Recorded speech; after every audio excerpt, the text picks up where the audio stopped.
오늘 하나님께서 우리에게 주신 말씀은 신약성경 마태복음 11장 1절에서 6절까지 말씀입니다. 예수께서 12제자에게 명하시기를 마치고 이에 그들의 여러 동네에서 가르치시며 전도하시려고 거기를 떠나가시니라. 요한이 옥에서 그리스도께서 하신 일을 듣고 제자들을 보내어 예수께 여짜오되 오실 그이가 당신이오니까 우리가 다른 일을 기다리오리까. 예수께서 대답하여 이르시되 너희가 가서 듣고 보는 것을 요한에게 알리되 맹인이 보며 못 걷는 사람이 걸으며 나병 환자가 깨끗함을 받으며 못 듣는 자가 들으며 죽은 자가 살아나며 가난한 자에게 복음이 전파된다 하라. 누구든지 나로 말미암아 실족하지 아니하는 자는 복이 있도다 하시니라. 아멘.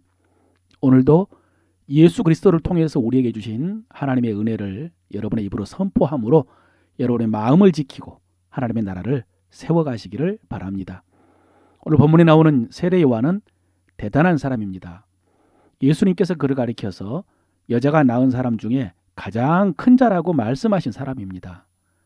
무엇보다도 세례 요한은 예수님을 증거한 사람입니다. 예수님을 성령으로 세례 주실 분이라고, 자기는 예수님의 신들매를 풀기도 감당치 못할 정도로 작은 자라고 했습니다.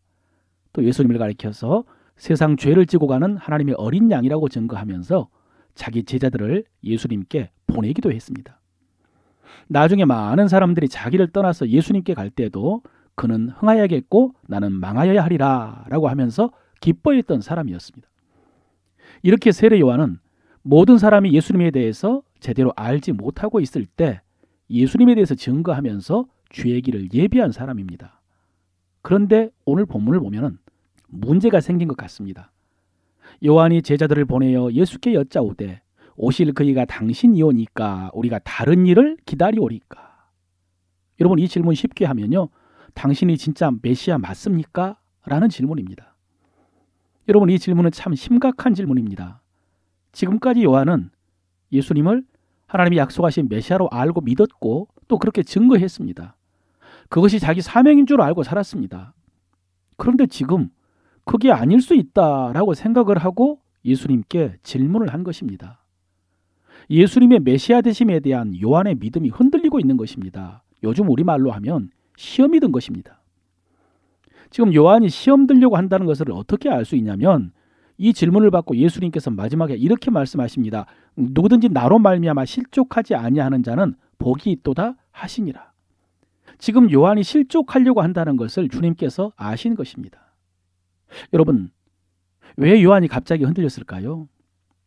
왜 갑자기 예수님에 대한 믿음이 약해졌을까요? 지금 요한은 감옥에 갇혀 있습니다.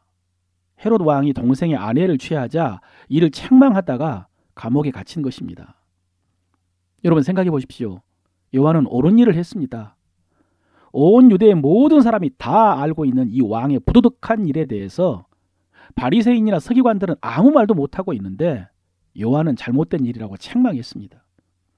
하나님의 선지자로서 자기 사명을 감당한 것입니다. 그런데 결과는 무엇입니까? 감옥에 갇혔습니다. 어려움을 당한 것이죠. 이럴 때 사람들은 시험에 드는 것입니다. 우리도 그렇지 않습니까? 옳은 일을 했는데 그 때문에 오히려 어려움을 당하면 힘들어하지 않습니까? 자기 일을 성실하게 감당했는데 사람들이 알아주기는커녕 오해받고 비판받을 때, 그럴 때 우리는 넘어지기가 쉽지 않습니까?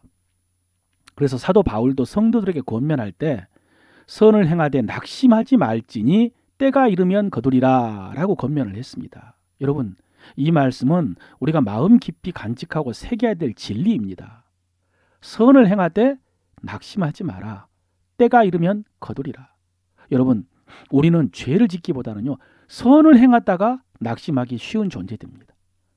선을 행했는데 그 선한 열매를 거두지 못하고 시간이 지체되면 낙심하기가 쉽습니다. 거기에다가 여러분, 지금 예수님은 활발하게 하나님의 나라를 전파하셨습니다. 많은 병자를 고치시고 귀신을 쫓아내셨죠. 예수님뿐만 아니라 제자들도 동네로 복음을 전하러 갔다가 같은 이적을 베풀었습니다. 그래서 누가복음에 보면은 예수님에 대한 소문이 온 유대와 사방에 퍼지고 이것을 요한의 제자들이 감옥에 있는 요한에게 알리자 요한이 예수님에게 오늘 이 질문을 했다고 기록하고 있습니다. 여러분, 예수님은 요한의 마음을 아셨습니다. 그래서 이렇게 대답하십니다. 너희는 가서 보고 들은 것을 요한에게 알리되 맹인이 보며 못 걷는 사람이 걸으며 나병 환자가 깨끗함을 받으며 귀 먹은 사람이 들으며 죽은 자가 살아나며 가난한 자에게 복음이 전파된다 하라. 이게 무슨 말입니까? 상당히 간접적인 말씀입니다만 적어도 요한 정도의 사람이면 능히 깨달을 수 있는 말씀입니다. 한마디로 말하면 지금 하나님의 나라가 잘 이루어지고 있다는 말씀입니다.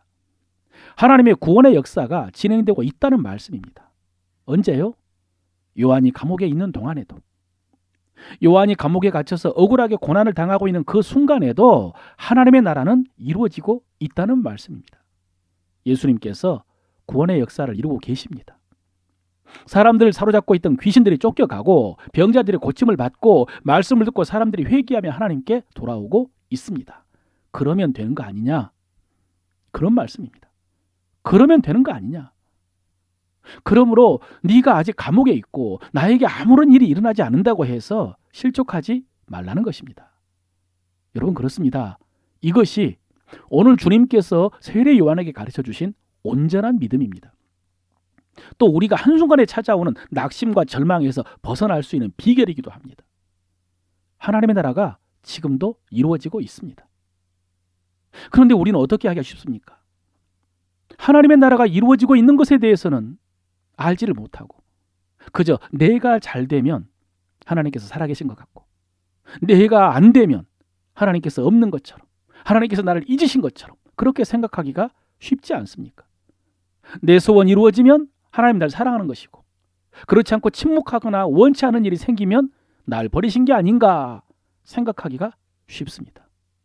그래서 다른 사람에게 임하신 하나님의 은혜, 다른 사람이 받는 하나님의 복을 보면서 함께 기뻐하지를 못하는 것입니다.